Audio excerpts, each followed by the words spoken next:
Howdy, partner. Damon here, and in today's gaming news, we've got a first look at Karl Urban as Johnny Cage in the Mortal Kombat 2 movie. Nintendo fans think GameCube games might be coming to Switch 2, and one Star Wars game is shut down, while another is about to make its debut. This is your Daily Fix.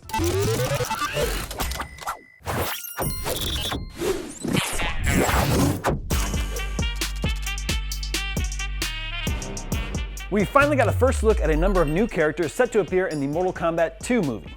Entertainment Weekly posted images of Karl Urban's Johnny Cage, Martyn Ford's Shao Kahn, and Adeline Rudolph's Kitana, alongside the returning Hiroyuki Sanada as Scorpion. Mortal Kombat fans had wondered how Karl Urban, who plays Billy Butcher in The Boys, would look as Mortal Kombat's fan-favorite, egocentric Hollywood star in live action after his image appeared in an in-universe poster for a Cage movie.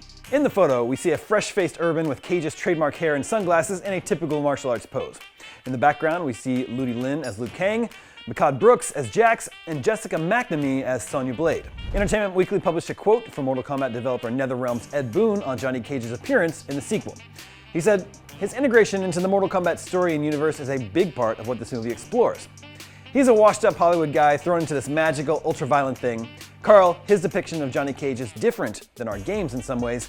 He's adding his own flair to it, but I think it'll feel fresh. There's like a novelty factor in there." Boon teased a ridiculously hilarious character introduction for Johnny Cage. Director Simon McCoy added, "We wanted a character that wasn't just completely silly comic book. It's a character that could instantly go there and become too light and throwaway if we were to lean too much into the kind of cheese. The casting of Karl Urban for that role allowed that character to have more depth." Entertainment Weekly confirmed movie-accurate skins for Urban's Johnny, Rudolph's Kitana, and Ford's Shao Kahn are also coming to Mortal Kombat 1 later this year. Meanwhile, Josh Lawson and Max Huang make a surprise return as Kano and Kung Lao, two characters who bit the dust in the first movie. How can that be? Well, Boon said existing lore from the Mortal Kombat video games, which famously play fast and loose with the alive or dead status of its characters, makes anything possible. He said, "So we deal with spirits and the Nether Realm and things like that. There are ways to bring dead characters back." Mortal Kombat 2 hits theaters on October 24th, later this year. Moving on, new FCC filings from Nintendo have fans excited by the prospect of a new GameCube controller potentially to be used to play GameCube classics via the online subscription service on Switch 2. As reported by Nintendo Life, a new FCC filing for a game controller matches up with the Switch 2, and the suggestion is it's a wireless Bluetooth controller. The folks at Family Boards subsequently investigated and believe one of the images in the filing shows a label location that matches the back of a GameCube controller where the label is positioned behind the C-stick. While this could end up being a Switch 2 Pro controller, the current speculation points to its use with Nintendo's online subscription service, which already uses wireless classic controllers for retro games. Thoughts now turn to a GameCube library of games on Switch 2. Fans have long called for GameCube classics on Switch, but Nintendo has so far stuck to re-releasing NES, SNES, N64, Sega Genesis, and Game Boy games on the service. Could GameCube finally return in a big way via Switch 2?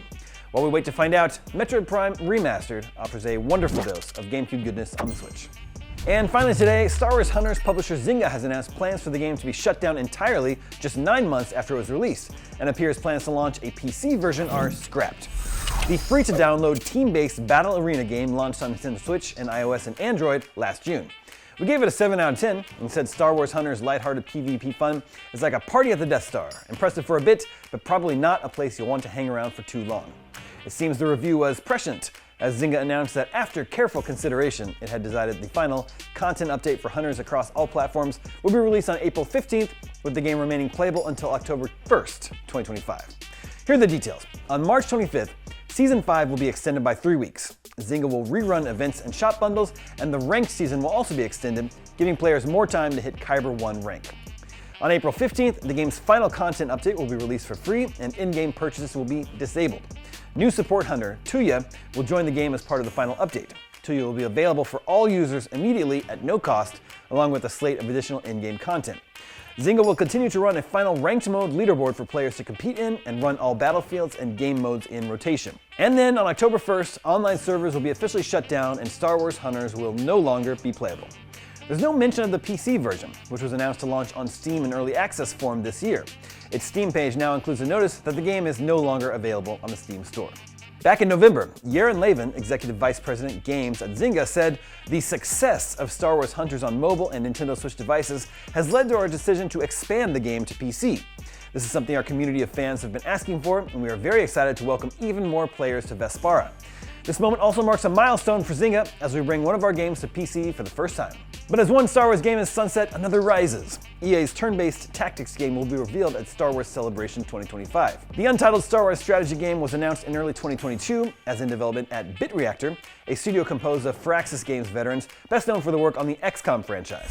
BitReactor has worked closely with Star Wars Jedi developer Respawn on the new project and is finally ready to show it off. The first look is set for April 19th via a live panel with the lead development team from BitReactor, along with Respawn Entertainment and Lucasfilm Games.